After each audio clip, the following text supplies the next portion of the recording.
Okay, welcome back, cloners. I know cold is the blood that runs through our veins these days, but we're still here and still producing content, just not as regular as we would like. I had to come back because I was asked by our good friends over at Budget MTG Decks to put together a gameplay featuring a commander they're spotlighting, Damia, Sage of Stone. Damia is an old deck of mine that we previously played on this channel, but this time we get to play it featuring the Budget MTG Decks exact budget list. I put the deck together, played it a few times, trying to get the perfect gameplay to showcase the deck, but that didn't happen. So instead of delaying the process any longer, waiting for the perfect gameplay to arrive, we decided to do something new. Instead of doing a gameplay for the deck, we are doing a deck overview, briefly covering the games we did play with the deck. I ended up playing 3 games with Budget Damia and won 1 of them. The first game I lost in a good back and forth match, the second game I won in a quick 3-player game, and the third game the deck lost hard. Here is an overview of the 3 games. Oh, and I know Damia is not just Guy Colors, but they were the only sleeves I had at the time.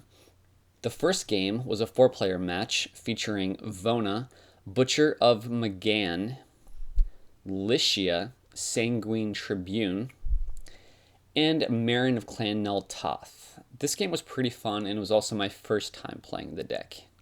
The second game was between a mostly fair Mizzix of the Magnus deck and a beastie Selvala Heart of the Wilds deck. This game was a lot of fun and got to show the deck off pretty well. Unfortunately, the camera cuts off halfway through. The last game I played was another 4-player game featuring Zedru, Edgar Markov, and another budget deck featuring the same Budget MTG deck rules played by my good friend Brian. Brian played Budget Riku of the Two Reflections, just a fun value deck. Although I will say this game was a nightmare. I'll explain it more later, but I can sum it up in just one goat. Zedru. Back to the beginning.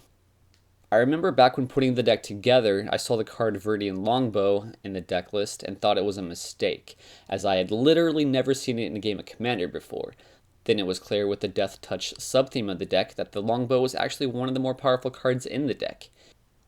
Cards like Aspect of Mongoose and Nurok's Stealth Suit also seemed odd, non-traditional Commander cards.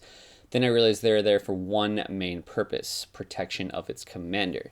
Being a former Damia player, you know that Damia decks don't play a lot of card draw because they interfere with your commander's main ability.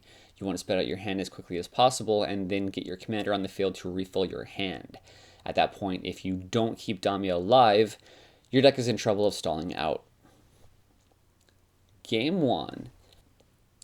I kept a hand starting with copious amounts of mana, which isn't bad in a commander game. The Marin player gets a first turn Soul Ring and a turn 2 From Beyond, which is scary in a Marin Clan Neltoth deck. Luckily, the other players helped mitigate Marin, and he ended up not being a grave threat. Vona is Vampire Tribal. Early on in the game, it became apparent that the deck was in need of more ramp. Your commander costs a massive amount at 7 mana, and you want to cast her and protect her in the same turn. You may not even want to cast her until you have 9 mana available. My first play of the game was a turn 5 Explosive Vegetation, which shows you how slow the game was. I had Crux of Fate in hand, but had little reason to cast it as the Marin player wasn't even attacking with his creatures yet. Alchemist Refuge was one of the MVPs for at least the early part of this game, as I typically wanted to play my spells at the end of Marin's turn. The Lycia and Marin player went after each other there for a bit and kept each other in check. The Vona player plays the notable Yahini, and that thing gets flipping huge this game. Like, holy cow huge. I cast Crux of Fate with Flash to stop Lycia's Crested Sunmare from making indestructible horses, which the Crux of Fate won't even kill. I flash in Hythania the Cruel, who destroys everyone except Gorgons, who includes Damia. Then on my next turn, I have 10 mana, enough to flash in Damia with Alchemist Refuge. Luckily, no one instant speed removes her, and I draw 5 cards on my turn. I miss land drops on my next turn, and even draw more with Painful Truths, and still don't draw lands. Missing land drops is especially painful in Damia deck because not only is that another card you're not getting out of your hand, but it also means that you're not going to be able to play the non-land cards in your hand out as quickly. I put the Aspect of Mongoose on Damia to protect her from spot removal. Another card I instantly loved was Medicine Bag. Not only did it protect my creatures, but it also had the added benefit of getting cards out of my hand. I would often discard cards to regenerate my opponent's creatures just to get an extra card out so that I can draw more with Damia. Vona is starting to amass a board state, including a 17/17 Yahenni, but is still easily blocked. Then on my next turn, Vona casts Kindred Boon, and in response I ended up using Hythonia's ability to kill all non-Damia creatures. But Yahenni stays alive due to indestructibility. Oh, and it goes up to 35 power toughness.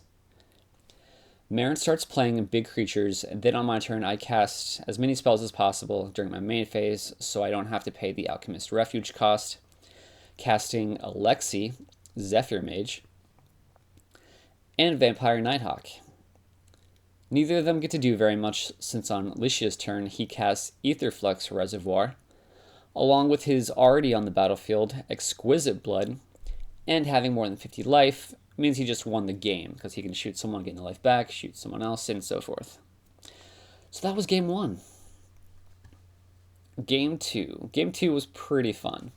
Selvala goes first, and the first spell of the game is Selvala, and then Sword of Vengeance from me, while Mizzix casts cantrips to set up his hand. A big spell of Vernal Bloom from Selvala, which ends up helping me considerably this game. Getting to tap my forests for double helps me out a lot. Mizzix casts his commander, but luckily Selvala makes it a tree with Lignify. Selvala casts Hydra Broodmaster. Oh, and this is a Hydra tribal deck, by the way. I am able to cast my commander much sooner than usual, and I get in damage where I can with the Tidehollow Strix Sword of Vengeance combo. Oh, and he has Death Touch First Strike, which is always good at blocking big green creatures. More card draw spells from Mizzix. Selvala starts to get out of control here with Colonian Hydra and Mistcutter Hydra. Luckily, my Tidehollow Strix has First Strike and Death Touch, but it doesn't help against the pro-blue Hydra. Eventually, I get my Viridian Longbow, Deadly Recluse combo, and Alexi, all of which have no trouble either killing or bouncing Selvala's threats. And I'm able to counter a critical Walk the Eons from the Mizzix player. Eventually, Selvala uses the Hydra Broodmaster and gets, I think, like either 6 or 8 Hydras, like huge Hydras on the field. They all come at me and I'm able to bounce them with Alexi, who is really sweet in this deck. After all that, I'm able to tack in with enough damage to close out the game, but to be fair, the Selvala player did do the lion's share of the damage to the Mizzix player. So a very good game this time from Damia. I just wish you could have seen more of it. Game 3 took hours to play. I recorded the whole thing, but there's very little reason to show it to you. Edgar had a pretty competitive deck and some early game action, casting things like Rakish Air to amass a small army of vampire tokens. I get some early ramp with the Farseek and Royal Assassin to stop Edgar from attacking me. Unfortunately, Zedruk has Aurification, which stops the majority of creatures from attacking him this game. I try my best to play out my hand in preparation for casting Damia, first with Alexi, who did a stellar job in Game 2, and then a guy I hadn't cast yet, with Jolrael, Empress of Beasts, who made people crap their pants since he can wipe a player's land base upon the casting of a Wrath spell. On the next turn, I cast my commander with almost no cards in hand, and then on Zedruk's next turn, he cast my new least favorite card of all time with Cultural Exchange, taking all my guys and trading them with Edgar's gold creatures, who can't even attack. This is the exact moment of the game my deck completely stalls out and never recovers, and this is early on in the game. I can't even recast my commander since another player controls him. My only other slightly relevant play is to cast Silverglade Pathfinder, whom I use to discard the nothing I'm drawing in hopes of thinning out my deck, but it's to no avail. Much later in the game, Zedruk casts Tragic Arrogance, while Edgar has Butcher Malakir in play completely wiping the board of everything except for Edgar's huge Yaheni creature. I finally cast Damia, who then immediately dies with a Butcher of Malakir Yaheni combo. Edgar eventually takes me out with one huge swing from Yaheni, as I have no creatures and no defenses, and that's the game for Damia. We actually ended up going to the card store's version of Time, when they closed the store, but it looked like Zedru might have won that one. So there you have it. True, Zedru and Edgar's decks weren't a budget that game, while Rico's and mine were, but I'm not sure that played too much of a role in what happened. It was, as I said, you really can't afford to lose Damia. It is essential to the deck's strategy. Having another player gain control of it is the worst possible scenario, as you can't even recast her. I guess the few card draw spells in the deck would work to ease this reliance if anything does end up having to Damia. Things like Deprive, one of the few counterspells in the deck, also work to add cards to the hand that can be discarded to one of your spell shapers. One of the standouts from me for this deck was the Medicine Bag, as regeneration is supremely relevant in Commander games with all the Wrath effects and all. Unfortunately, Riptide Laboratory is far from a budget option, as it is quite good when it comes to saving Damia from harm by bouncing it to hand. I like the Damia interaction with Hathania, I just don't like the huge mana cost on her. I think the reason why Damia performed so well in Game 2 was due to the Vernal Bloom, giving me a huge mana boost with the Force, letting me cast out nearly my entire hand each turn, and then simply refill it the next turn. That is when your Damia deck is running at peak efficiency. Okay, there you have it. We hope you enjoyed this deck overview of Budget Damia, and be sure to check out the explained deck list from the gents over at Budget MTG Decks if you haven't already. Again, this was their list, and they know a thing or two about building quality deck lists on a budget. I'm always surprised about what they come up with for such little cash. We'll be back again soon with our content, and in the meantime, stay cool, stay clone. Peace.